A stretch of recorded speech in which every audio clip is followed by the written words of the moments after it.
Dinosaur একসময় সারা পৃথিবী জুড়ে এরা দাপিয়ে বেড়াতো। জলে, স্থলে, এমনকি আকাশেও এদের বিচরণ ছিল। এদের ভয়ে কাঁপত অন্য প্রাণীকুল। কিন্তু কি এমন হয়েছিল যে এরা সবাই ধ্বংস হয়ে গিয়েছিল, পৃথিবী থেকে নিশ্চিহ্ন হয়ে গিয়েছিল? আজকের এই ভিডিওতে আমরা আলোচনা করব ডাইনোসরদের সেই ভয়ানক ধ্বংসের কাহিনী।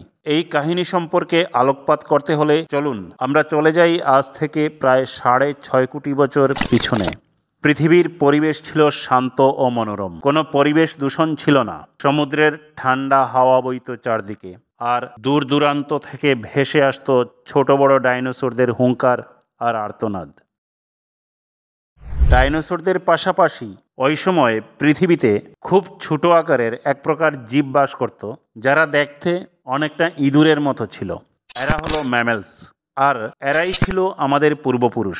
ডাইনোসরেরা ডিম ফুটিয়ে বাচ্চার জন্ম দিত, কিন্তু ম্যামেলসরা ডিম প্রসব করত না, বাচ্চার জন্ম দিত। এরা আকারে অনেক ছোট ছিল এবং বৃহদাকার হিংস্র জন্তু জানোয়ার, বিশেষ করে ডাইনোসরের ভয়ে এরা মাটিতে লুকিয়ে থাকত, আর এটাই তাদের কাছে আশীর্বাদ স্বরূপ ধরা দেয়। যখন এইসব প্রাণীরা পৃথিবীতে নিজেদের জীবনযাপন করছিল, ঠিক এমন সময় ঘটে সেই অনাকাঙ্ক্ষিত ঘটনা।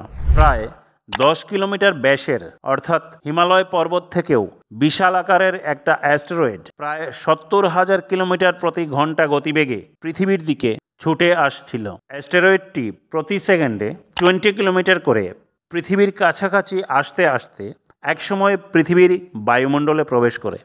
পৃথিবীর বায়ুমণ্ডলে প্রবেশ করার সাথে সাথেই বায়ুর স্তরের সাথে ঘর্ষণের ফলে এই অ্যাস্টেরয়েডটি একটা জ্বলন্ত অগ্নিপিণ্ডে পরিণত হয়। এর তীব্রতা এত বেশি ছিল যে এর 800 কিলোমিটারের মধ্যে থাকা সমস্ত জীব অন্ধ হয়ে যায়। তারা অ্যাস্টেরয়েডটিকে দেখতে পারছিল না, কিন্তু একে অনুভব করতে পারছিল। একসময় অ্যাস্টেরয়েডটি এসে ভূপৃষ্ঠে আঘাত করে, আর সাথে সাথে এক ভয়ঙ্কর বিস্ফোরণ হয়।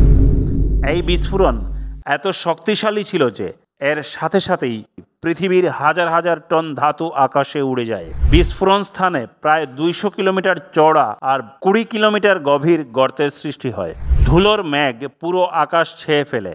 এত বিশাল আঘাতের ফলে সৃষ্ট ভূমিকম্পের তরঙ্গ বহু কিলোমিটার দূর পর্যন্ত ছড়িয়ে পড়ে, যার ফলে সমুদ্রে বিশাল আকৃতির ঢেউ উঠতে থাকে আর বড় বড় সুনামি চারদিকে আঘাত আনতে থাকে। পৃথিবীর ধ্বংসযজ্ঞের শুরু হয়ে গিয়েছিল। এই বিস্ফোরণের ফলে তেজস্ক্রিয় বিকিরণ এত বেড়ে গিয়েছিল যে এর কয়েকশো কিলোমিটারের মধ্যে বসবাসকারী সমস্ত উদ্ভিদ আর প্রাণী জলে পড়ে খাক হয়ে গিয়েছিল। বায়ুমণ্ডলে উপস্থিত সমস্ত জলই এই প্রচণ্ড উত্তাপে স্টিমে পরিণত হয়। এই ধ্বংসযজ্ঞে যারা আকাশে উড়তে পারত তারা আপাতত বেঁচে গেলেও বিস্ফোরণের কারণে যে ধূলিকণা আর হাজার হাজার টন ধাতু আকাশে উড়ে গিয়েছিল, তারা কিছুক্ষণ পর অগ্নিপিণ্ডের ন্যায় পৃথিবীতে পড়তে শুরু করে, আর আকাশে উড়ন্ত জীবেরা মারা পড়তে থাকে।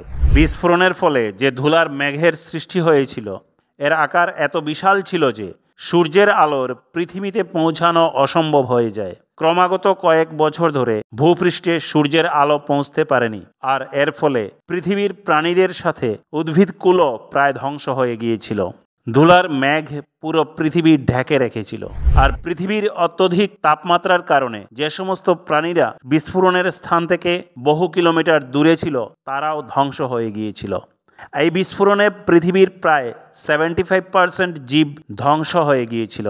কিন্তু এই ধ্বংসের মহাযজ্ঞ ডাইনোসরদের জন্য বিনাশের কারণ হলেও অন্য কোনো প্রজাতির জন্য পৃথিবীতে তাদের ইতিহাস রচনার ক্ষেত্রে এক সুবর্ণ সুযোগ নিয়ে এসেছিল। এরা হলো ম্যামেলস। এরা এই ধ্বংসযজ্ঞের হাত থেকে নিজেদের রক্ষা করতে সক্ষম হয়েছিল। এরা প্রচণ্ড উত্তাপের হাত থেকে বাঁচতে মাটির নিচে বসবাস করতে শুরু করে, আর নিজেদের টিকিয়ে রাখতে পরিবর্তিত পরিবেশের সাথে খাপ খাইয়ে চলতে সক্ষম হয়। এখান থেকে আমরা একটা বিষয় শিখতে পারলাম যে যারা শক্তিশালী তারাই শুধু পৃথিবীতে টিকে থাকবে এমনটা নয়, আবার যারা খুব বুদ্ধিমান তারাই একমাত্র পৃথিবীতে টিকে থাকবে এমনটাও নয়। পৃথিবীতে তারাই টিকে থাকবে যারা পরিবর্তিত পরিবেশের সাথে নিজেদের খাপ খাইয়ে চলতে পারে। ভিডিও কেমন লাগলো জানাবেন, আর এই ভিডিওর পার্ট 2 অর্থাৎ ম্যামেলস থেকে মানুষের বিবর্তন সম্পর্কে জানতে হলে আমাদের ফলো বা সাবস্ক্রাইব করে পাশে থাকুন।